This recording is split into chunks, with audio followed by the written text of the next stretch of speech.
Having a painting like that in the entryway would be embarrassing, wouldn't it? That's why I took it down, my daughter-in-law Michelle remarked without a hint of remorse. She had casually sold it on a flea market app. The painting was a colored pencil drawing of a Jera, a keepsake from my late mother, who had made it for me on her deathbed. But that painting was for my late mother, I protested, trying to keep my voice steady. I know, but I can't display an amateur's painting. It's just too embarrassing, she replied dismissively. Don't you think that's a bit harsh, even for a daughter-in-law? I asked, summoning the courage to stand up for myself. Michelle didn't flinch. Crossing her arms, she glared at me. Lily, you should consider your position. Remember, when you need care in the future, John and I will be the ones looking after you. There it was, her usual trump card. So, you think that gives you the right to just sell off my things? I retorted. I am John's one and only wife. You should think carefully about how much you'll need our help, she said coldly, her eyes narrowing into a final glare before she walked away, her high-end shoes clicking sharply on the floor. Tomorrow, I will move into a new house by myself. Michelle sold the painting just to spite me. Knowing this, it wasn't the first time my son John and his wife Michelle had sold my belongings without my consent, but selling my mother's keepsake was unforgivable. Both Michelle and my son, who is entirely under her influence, infuriate me. Once I move, I plan to cut ties with them entirely. They can live as they please in this old house with my husband. I am Lily, a 50-year-old housewife who has been working part-time at a factory while managing all the household chores for years, taking care of my family, including my husband, our only son, and for the last 3 years, my daughter-in-law Michelle. 6 months ago, I lost my mother, who raised me alone. She left me a substantial amount of life insurance money, and with that, I decided to buy a small, newly built house and separate from my increasingly distant husband. Michelle sold my mother's painting the day before I was to move into that house. When I told my husband I was moving out, he simply replied, "Do as you like." Our relationship had grown cold over the years, neither of us to blame. It was just inevitable. However, the ones who strongly opposed my move were my son and his wife. "Who will do the housework if you leave, Lily?" Michelle demanded. "You're a housewife too, aren't you?" I asked. "I'm a civil servant, just like John. Not a part-timer like you," she snapped back. "Michelle's right, Mom. It's ridiculous for a mother to abandon her family," John added. As I packed, they kept complaining, "Why buy a house now, of all times?" But it was my money, left to me by my mother, and I was determined to start anew. I can spend it however I please. The life insurance money should have been used for the family. Buying a house just for yourself is wasteful, my son argued. "Yeah, you should have shared some of Grandma's insurance money with us," chimed in my daughter-in-law, who never lifts a finger to do laundry and spends her time on dance yoga, Italian lessons, and indulging in branded goods. Watching my son, completely under her thumb, joining to scold me was the last straw. I'm fed up with it all.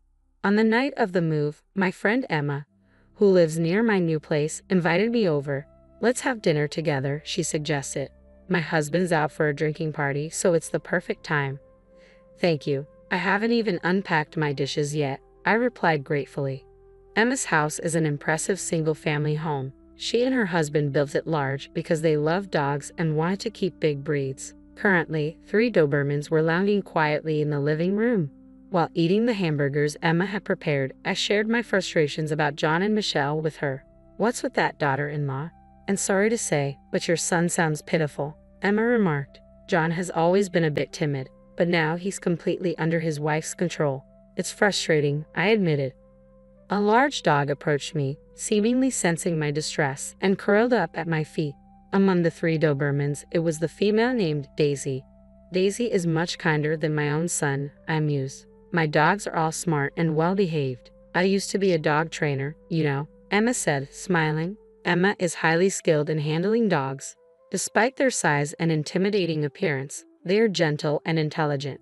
They never harm people but can bark at unwelcome guests on command. "I wish I had a gentle dog like Daisy." "Well, why don't you get one? I'll help you train it," Emma offered. "Indeed, starting today, I'm free to do whatever I want. I'm about to start a new life in my small, newly built house, and that should be enough, right?" That's what I thought until I received a call from my son at the end of the month. "Michelle and I are moving into the family home next month." I was just getting used to living alone and starting to enjoy my freedom. The family home. Oh, you mean Michelle's family home? I asked, confused. No, Mom, your house, my son clarified. My house. You're living in your father's house. That should be the family home, I replied, still not understanding.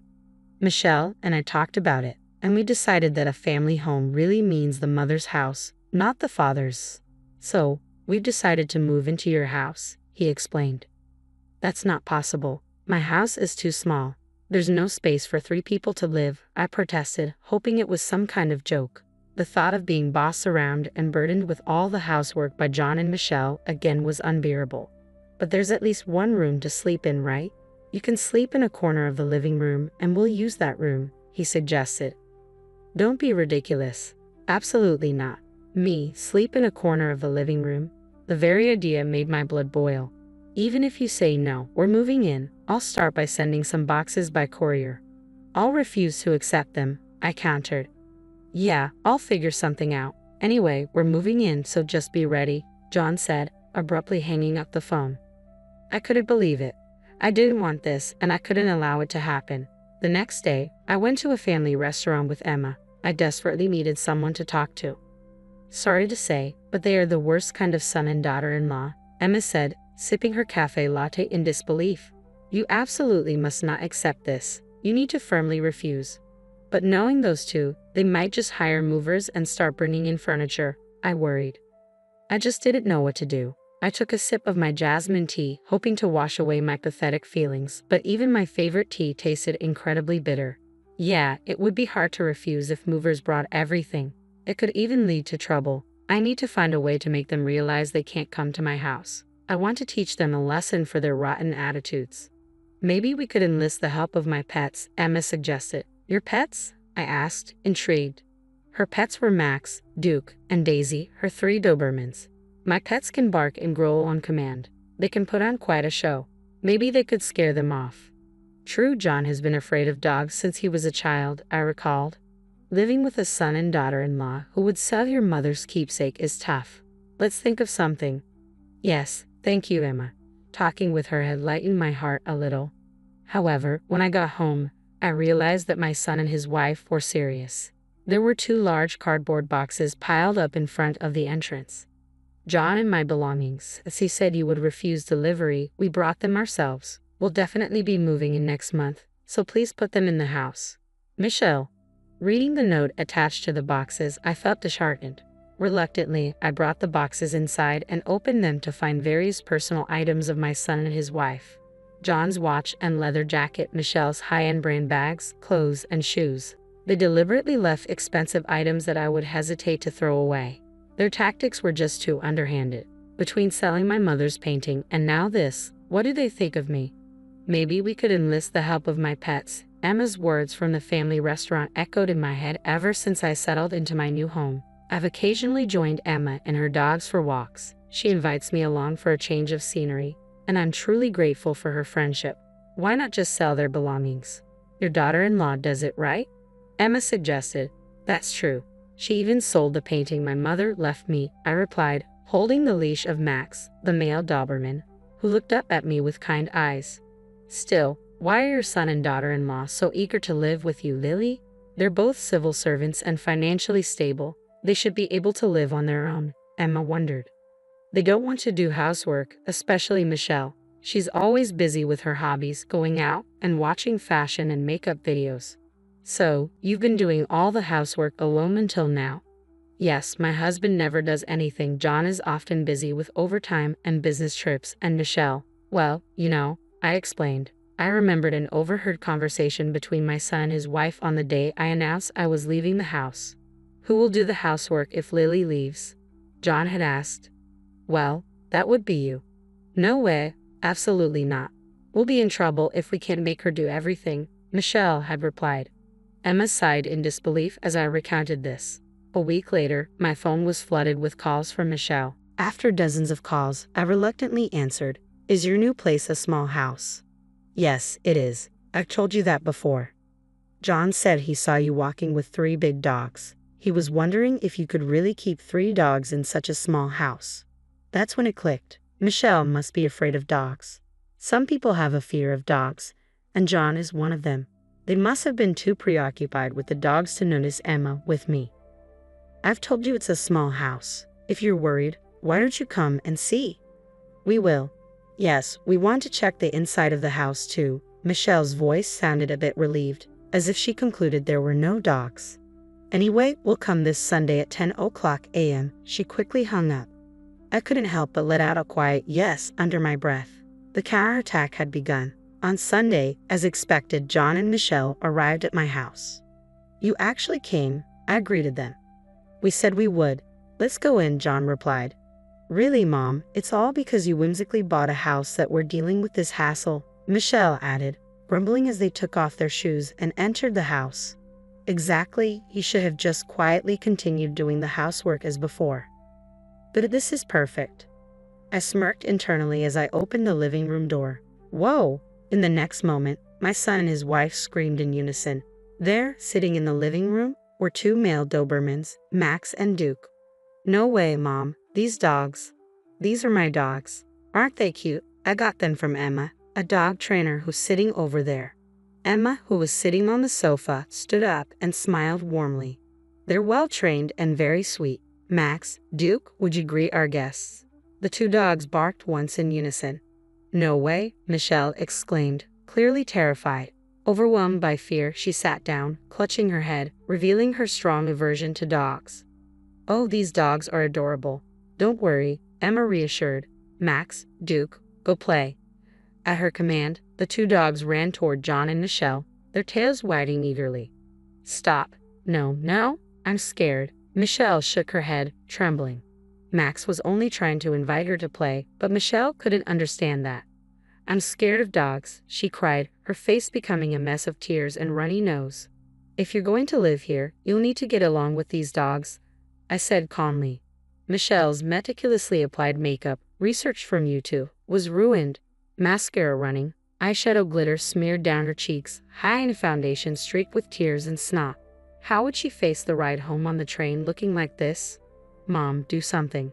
John pleaded, clearly intimidated by the larger Duke. He had fallen and was backing away, and Duke, interpreting his movements as play, joyfully jumped on him. Stop it. Big dogs are scary. Looking at John's jeans, I noticed a change in color around the crotch area. He was so scared of the dogs that he had an accident. How pitiful. Max, Duke, come here. Emma, sensing it was time, called the dogs back. They immediately left John and Michelle and returned to her side. Max, Duke, down. With one command, the dogs lay down at Emma's feet. Such intelligent animals. All this time, I was busy with part-time work and house chores, and you didn't lift a finger to help. Now, as soon as I say I'm leaving, you decide to move into my house. How much more can you belittle your mother? I finally let out the words I had been holding in. As the sodding couple stood up, I continued, I left the house because I was fed up with you two. I am not your housekeeper. The dogs, they're well trained and kinder than you two. Gone was the usual assertive demeanor of John and Michelle, a husband with a wet crotch and a wife with ruined makeup, a fitting pair, and to top it off, selling my precious belongings without permission. I will never forgive you for selling my mother's keepsake painting. I said it all in one breath, then looked at the calmly lying Max and Duke before turning back to my son and his wife. With two big dogs like this, I'd rather not have you here. Yeah, we give up on moving in. Just give us back the stuff we left here last time, and we'll leave, John said. It's in the next room, still in the boxes. Take them and get out, I replied, pointing to the room. John and Michelle carefully avoided the dogs as they opened the door to retrieve their belongings. Suddenly, whoa, they screamed again and fell to the ground. Of course they would. Beside the cardboard boxes sat another Doberman, Daisy. Mom, get the boxes for us. No, you brought them, you take them, I said firmly, peering into the room where Daisy sat calmly. I can't go near them with that dog beside them, Michelle exclaimed. Then leave the boxes, she hesitated. My bags and John's watch are in there. You disposed of my precious things without asking, didn't you? I retorted. I'm not saying leave them. I'm telling you to take them. Michelle glared at me for a moment, then remembering the dog, sighed and looked down. Please, Mom, get the boxes. John, you and Michelle made fun of me despite knowing how important that painting was to me. You let her sell it. I know I was wrong, John stammered. At that moment, Emma approached. Daisy, would you greet our guests? Instantly, Daisy barked loudly while still sitting. No, I can't take this anymore, Michelle cried. Hearing Daisy's bark, the couple reached their limit. With John's wet jeans and Michelle's smeared makeup, they ran to the entrance and fled the house. Afterward, I sold all the belongings John and Michelle left behind at a luxury consignment store. John's watch and Michelle's bags turned out to be quite valuable. Their extravagant lifestyle was astonishing. Michelle, now back at her husband's house, ended up doing all the household chores. My husband, used to my standards, was dissatisfied with her work, complaining about her cooking, the untidy house, and the pileup of laundry. Unable to pursue her hobbies due to the chores, Michelle gained 20 pounds from stress. Her irritation was all directed at John. Mom, I can't take it anymore, John called me one day, exhausted. Michelle has started hitting me. She's always fighting with Dad, and I want a divorce. You chose her as your wife. Handle it yourself, I responded coldly. I was done getting involved with that couple. Meanwhile, I bought a female Shiba Inu and asked Emma to train her. This one will be a good dog. Emma smiled warmly as she petted the puppy I named Coco.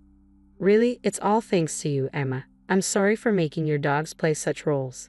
It's fine. Hearing your story, I was the one getting angry. But now, you can live peacefully with Coco. Yes, from now on, it's time to enjoy my life. With that resolution in my heart, I gently picked up Coco.